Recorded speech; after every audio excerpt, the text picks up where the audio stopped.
예수님과 개인적인 만남을 가진 사람들이 있었습니다. 많은 사람들이 예수님을 따라다니고 예수님의 말씀을 들었지만 그 중에 어떤 사람들은 예수님과 대화를 나누기도 하고 예수님 바로 앞에서 예수님이 전하시는 말씀을 듣기도 했습니다. 당시에 예수님이 말씀을 전하시던 상황을 머릿속에 떠올려 보면 상상해 보면 이 물리적인 거리가 얼마나 중요했는지 다시 한번 깨닫게 돼요. 지금은 마이크와 같은 이런 장비들이 있어서 꽤 멀리 있는 분들에게까지 소리가 들리지만 당시만 해도 육성으로 전달될 수 있는 한계가 굉장히 중요했거든요. 그래서 주님께서 산에 올라가서 설교하시고 하셨던 이유들이 뭐냐면 소리가 멀리 닿을 수 있도록 많은 사람이 들을 수 있도록 하는 그런 역할도 했었거든요. 당시 로마 시대 때 유명한 건축물 중에서 뭐 콜로세움 이런 경기장 혹은 사람들이 웅변하고 연설할 때 썼던 이런 경기장은 그렇게 말을 멀리까지 전달하는 그런 통로였습니다. 그러니까 물리적으로 얼마나 가까이 있는지 이거 참 되게 중요했어요.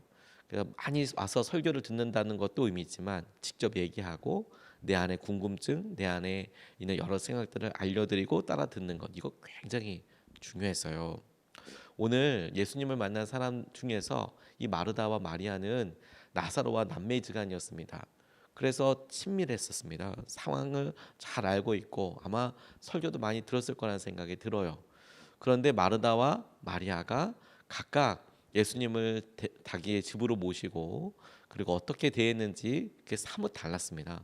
그것을 통해서 오늘 우리에게 주님 오셔서 우리의 삶에 우리가 몸과 마음과 생각으로 같이 예배할 수 있는 것을 다시 한번 붙잡을 수 있으면 좋겠습니다. 첫 번째 우리가 마르다를 통해서 우리 삶에 있는 분주한 것에 대해서 살펴보기를 원합니다. 분주한 일에 매여 있는 것에 대해서 점검해 보기를 원합니다.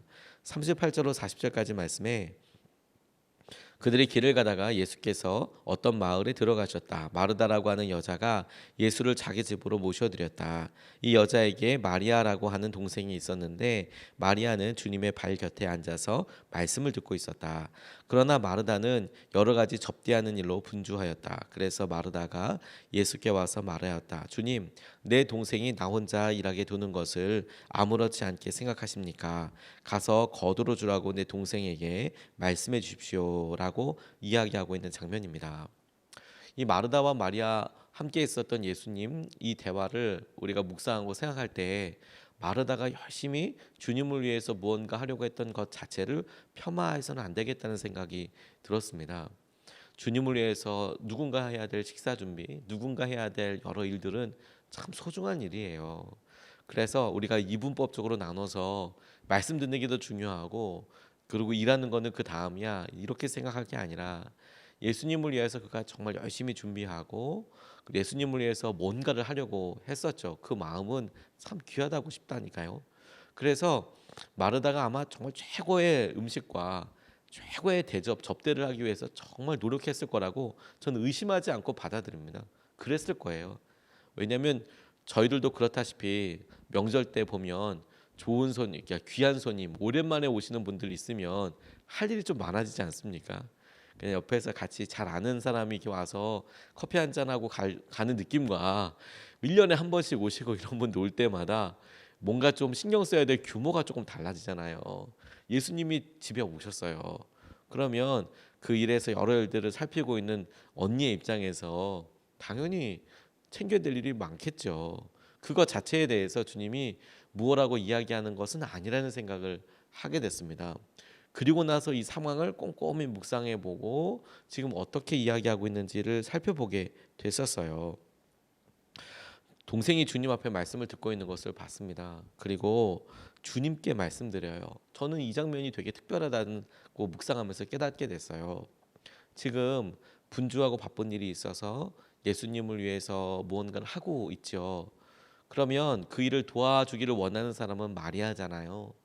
마리아니까 가서 야, 좀 도와줘 라고 이렇게 이야기하거나 또 마르다, 마리아, 뭐 나사로 몇몇 사람들만 있었던 게 아니라 제자들이 거기 또 있었을 거거든요. 그러면 조용히 가서 마르다 나오라 해라, 도와달라 해라 그렇게 이야기할 수도 있었을 법한데 실제로 그런 일이 있었는지 성경에 쓰여 있지는 않지만 그런데 이 마르다의 말, 이 마르다가 지금 탄원하듯이 불평하듯이 이야기하고 있을 때에 대상이 누구냐? 그게 예수님이신 거예요. 예수님인 거예요. 그러니 지금 도와주지 않아서 속상한 것은 마리아인데, 마리아가 나를 안 도와줘서 속상한 건데, 도와줬으면 좋겠는데, 마리아가 움직였으면 좋겠는데, 그런데 마르다가 마리아에게 이야기하고 있는 게 아니라 예수님께 이야기하고 있어요. 예수님 안 보이세요? 도와달라고, 도와주라고 얘기 좀 하세요. 그러면 좋잖아요. 나 열심히 일하고 있잖아요. 마리아한테 도와주라고 하세요. 이렇게 이야기하고 있는 거. 저는 그것을 통해서 이게 나타내는 바가 뭘까? 그래서 주님께서 마르다에게 뭘 이야기하고 싶어 하시는 걸까에 대해서 계속 질문하고 그리고 기도해 보게 됐어요. 저는 예수님이 마르다 네가 하고 있는 일 쓸데없어. 그건 나 별로 기뻐하지 않아라고 말씀하신 게 아니라는 생각입니다. 절대 그런 일은 아니었다고 싶어요. 그런데 마르다 마음속에 있는 것을 보시는 거예요. 그래서 마르다에게 예수님보다 일이 더 중요하다. 진심과 정성을 다해서 사랑을 같이 나누는 것보다 일이 더 중요하다. 지금 마르다의 마음이 그렇게 확 경도되어 있거든요. 쏠려 있어요. 그걸 어떻게 아느냐? 그게 사람이 아니라 예수님. 예수님에게 화내고 예수님에게 섭섭하다 말하고, 이게 내가 예수님이 아닌, 주님이 아닌 사람에게 쏠려 있다, 이것을 나타내는 증거라고 생각하게 됐어요. 어느 날 여러분, 우리에게 주신 직임, 사명, 해야 할 일이 아니라, 우리가 가정에서도 그렇지 않습니까? 우리가 가정에 같이 있으면 마땅히 해야 할 어떤 일들이 있잖아요. 근데 그런 일들이 사실 나한테만 몰릴 수 있죠. 힘들 수도 있습니다. 근데 어느 순간에 그게 사람들에게 드러내고 사람들에게 뭐 이런 수준이 아니라 하나님께 나 왜 이렇게 예속해야 해요? 라고 우리 가운데 불평이 되고 고백이 될 때 얼른 기준을 생각해 봐야 한다는 거예요. 내가 지금 주님이 아니라, 내가 지금 사람들이 아니라 일에 더 많이 집중하고 있구나. 그걸 주님께서 보여주시는 거구나. 마르다에게처럼. 막 수도 생활을 시작한 어떤 초보 수도자가 이런 일이 있었대요. 그 수도원은 1년에 한 번 동안 딱 한마디 할 수 있었대요. 그 트라피스트 수도원이었던 것 같아요. 봉쇄 수도원이라고 그러거든요. 이제 봉쇄 수도원은 외부랑 단절하고 그 안에서만 삽니다. 그래서 안에 필요한 물품들을 다 직접 만들어요. 예를 들어서 안에 밭이 있어요. 그래서 필요한 야채를 웬만하면 다 이 수도원 안에서 다 삽니다. 그리고 철조망으로 가려져 있어요. 문이 열리지 않아요. 누군가 들어올 때만 열리고요. 나가는 건 죽어서 나오는 거예요. 그렇게 평생 종신소원하고 들어가거든요. 지금도 이집트 이런 데 가보면 이 봉쇄 수도원들이 있습니다. 트라피스트 수도원이 있어요. 그러면 문이 아예 저기 한 5층, 6층 정도 높이 위에 있어요. 무슨 제가 제주도 가면 화장실 위에 있는 것처럼 저 꼭대기에 있어서요. 누군가 소금 같은 거나 그 안에서 팔 수 없는 게 있지 않습니까? 그런 사람들과 만날 날이 되면 그 상인들이 그 앞에 서 있어요. 밑에. 그럼 위에서 두레박 하나가 이렇게 내려옵니다. 밧줄 하나가 바구니 하나 있고요. 그래서 거기에 뭐 이렇게 실어서 올려요. 그러면 그게 쭉 올라가요. 그다음에 거기에 다시 내려올 때 돈 혹은 거기서 물물 교환할 수 있는 게 내려와요. 그런 식으로 하거든요. 거기에 이 수도사가 들어갔습니다. 1년에 딱 한마디 할 수 있는데요. 말하지 않아요. 실제로 봉쇄 수도원도 물어보니까 말하지 않는다 하더라고요. 이상하죠? 하루 종일 했으면 말할 것 같은데 그렇게 말하는 사람들은 거의 뭐 견딜 수 없대요. 그 안에 말하지 않는데 옆에 방이랑 절대 얘기하지도 않고 혼자 이렇게 있는데요. 수도원장이랑 딱 하루 1년에 딱 한 번 이야기하는데 첫 해가 지난 뒤에 그가 수도원장에 한마디 신중하게 무슨 말을 해야 될까 고민하다가 이런 말을 했답니다. 침대가 딱딱합니다. 침대가 너무 딱딱하다. 그리고 두 번째 해가 지났대요. 1년의 생활을 마무리하면서 다시 생각해서 얘기한 게 뭐냐면 음식이 별로입니다. 그렇게 얘기하더래요. 음식이 맛이 없다. 그리고 세 번째 말을 하는데 마지막으로 그가 한 말이 그만두겠다. 그러니까 그때서야 수도원장이 이야기하더래요. 좋네요. 자네가 이곳에 온 뒤로 했던 일은 불평뿐이었네. 1년에 한마디씩 했는데 불평뿐이었다. 주님보다 어느 순간에 우리가 일상에서 경험하는 일들이 더 크게 보여요. 그렇게 더 크게 보고 있다는 것을 어떻게 알 수 있다고요? 마르다가 한 것처럼 내가 그 일을 해결해야 될 사람이나 주님이 아니라 이 일이 더 중요하다라고 내가 불평하고 화내고 있을 때 내가 지금 주님이 아니라 사람을 보고 있는 거구나, 분주한 상태인 거구나 깨닫게 되는 굉장히 중요한 영적인 거울이겠다고 싶었습니다. 두 번째로 이 본문 말씀을 통해서 묵상하고 같이 기도하고 싶은 것은 소중한 일이 있다라고 생각하게 됐어요. 41절 42절 말씀에 그러나 주님께서는 마르다에게 대답하셨다. 마르다야 마르다야 너는 많은 일로 염려하며 들떠 있다. 그러나 주님의 일은 많지 않거나 하나뿐이다.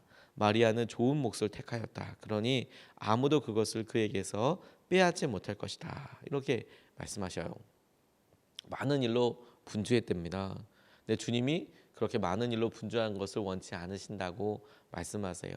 하나님의 일은 주님의 일은 많지 않고 하나뿐인 경우들도 많아.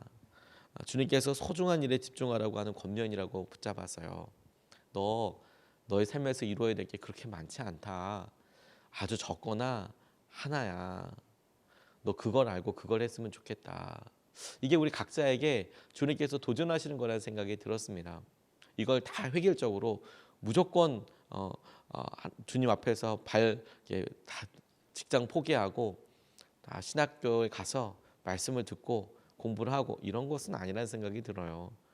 근데 주님께서 주신 말씀은 그대로 그냥 우리의 권면으로 받아들이는 거죠. 뭘 그렇게 많이 하고 그거 못한다고 해서 고민하고 힘들어해. 주님의 일은 단순하다. 하나여도 된다. 그 마음을 알아주시고 도전하시고 이끌어주시는 주님을 바라봐라. 그게 은혜이다 능력이다고 말씀하시는 거 아니겠습니까?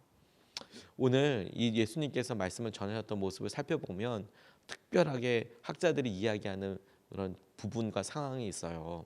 당시에 랍비 선생님을 랍비라고 불렀는데 이 랍비를 따라다니는 여러 사람들이 있었습니다.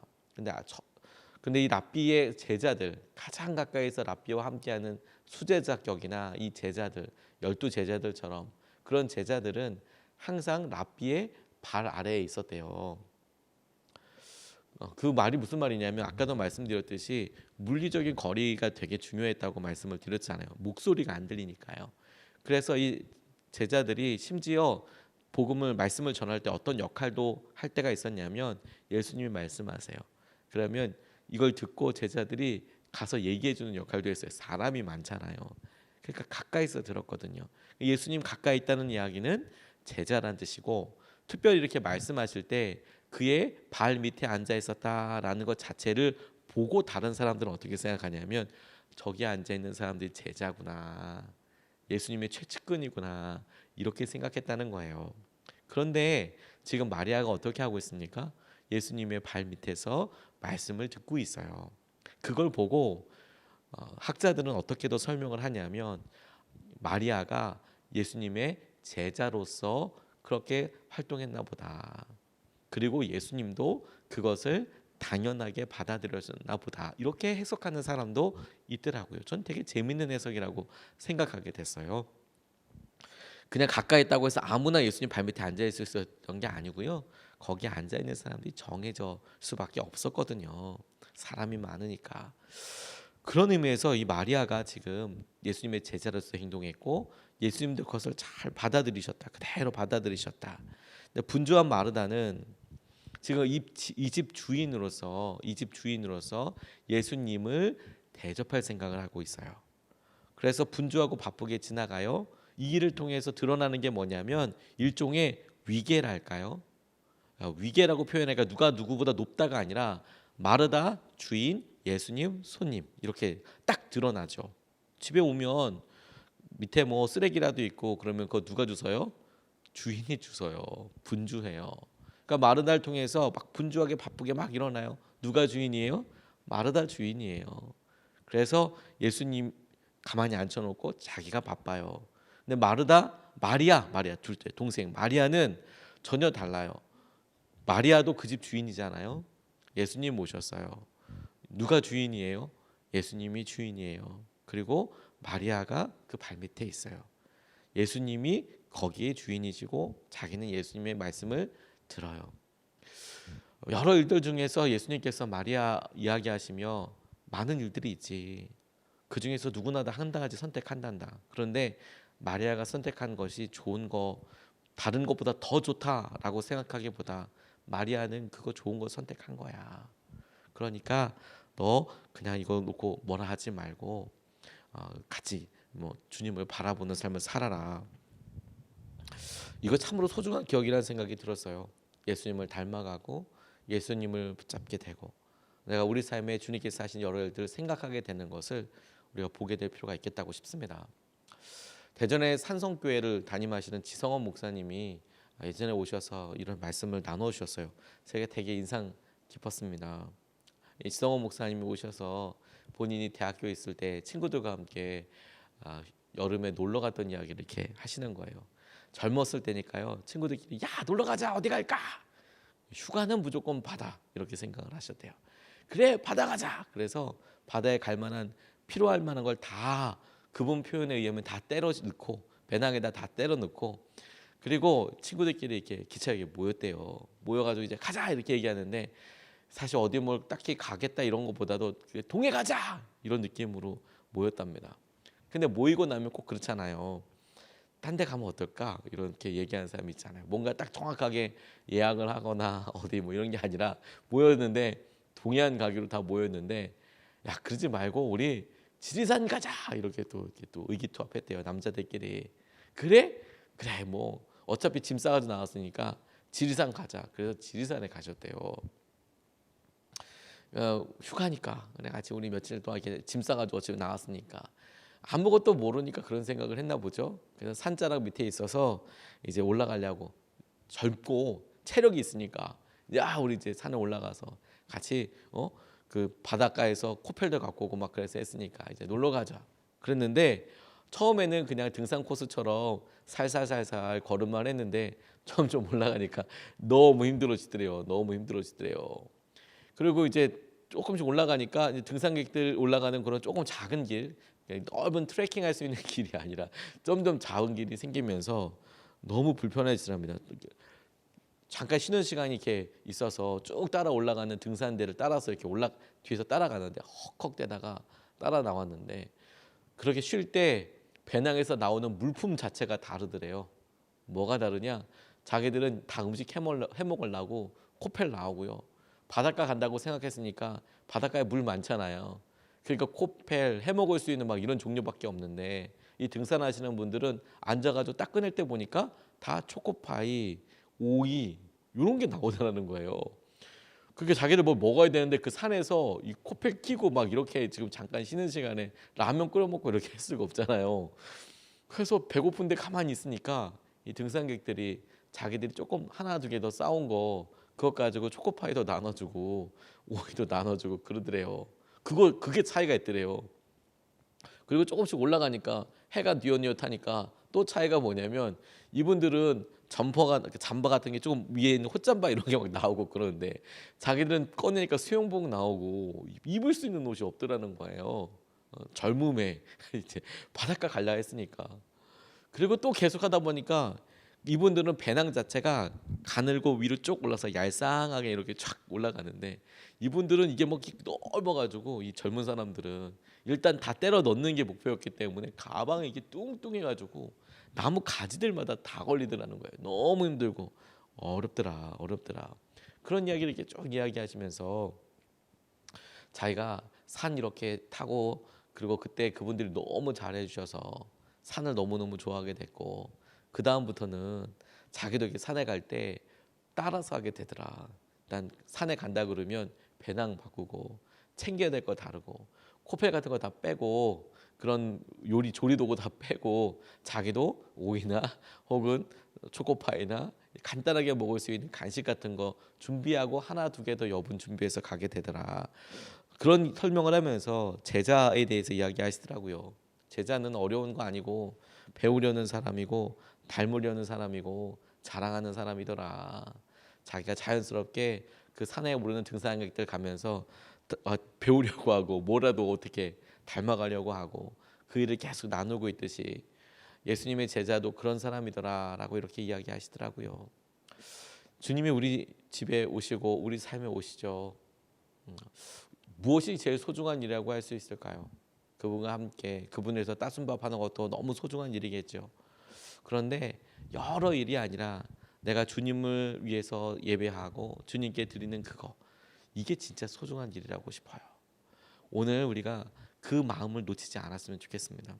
주님을 위해서 50만 가지 일을 하려고 노력하는 것이 귀하지 않다고 이야기할 수는 없습니다. 귀한 일이죠. 근데 결국 우리의 마음속에 영 불편만 남았다면, 영 힘들다, 낙담만 남았다면 주님이 이렇게까지는 원치 않으시는구나. 우리 가운데 이야기하신 주님이 우리의 주인 되시고, 주님이 정말로 우리에게 주님 되시고, 우리는 주님의 발밑에서 말씀 듣고 제자로 살고 주님을 따라가는 삶을 사는 것이 우리에게 정말 소중한 은혜의 삶이라고 우리가 믿고 함께 나아가는 하루 되시기를 축복합니다. 오늘 두 가지 말씀을 같이 나눴어요. 분주한 일에 매이지 말자. 분주한 일에 매이지 말자. 100만 가지 일을 하는 것도 의미 있지만 주님이 말씀하신 대로 많지 않다. 한 가지다. 그거 하나 열심히 하는 것도 너무 소중하다. 두 번째, 주님께서 주인 되시고 주님께서 이끄시는 소중한 삶을 살자. 이걸 가지고 우리 두 번 나눠서 같이 기도하겠습니다.